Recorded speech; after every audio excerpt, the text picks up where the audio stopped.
Why hello there. Today we look at the premier TAG Heuer Carrera Chronograph, Porsche 963. Welcome to Horology Headline News, your fastest source of information on new watches.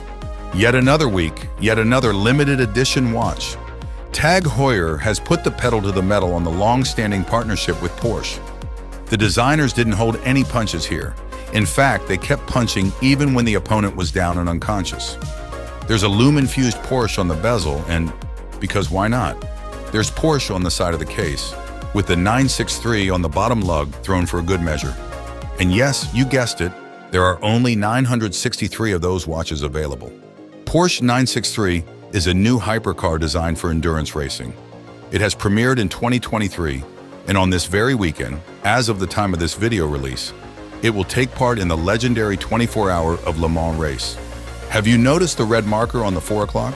Yes, that's a nod to the Le Mans as the race begins at 4 p.m. I mean, don't get me wrong, endurance racing still has the magic that Formula One somehow lost already. The 24-hour of Le Mans remains a true challenge for both the drivers and the car.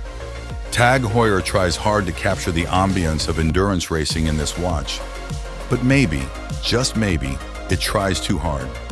At HHN, we believe the Glassbox Carrera, linked to the video in the description below, does it better and in more of a subtle way. But then again, this limited edition watch will scream Porsche on your wrist almost as loud as the roar of a turbocharged V8. There's no surprise that this particular Carrera chronograph is powered by the same movement TH20-00 as the Glassbox Carrera mentioned before. The lume date wheel is a nice touch though. All in all, don't you dare wear this watch driving a Toyota Prius. But ultimately, it is you who decide how much Porsche you need in your life. And we cross the finish line in less than 24 hours. Hope to see you in the next one.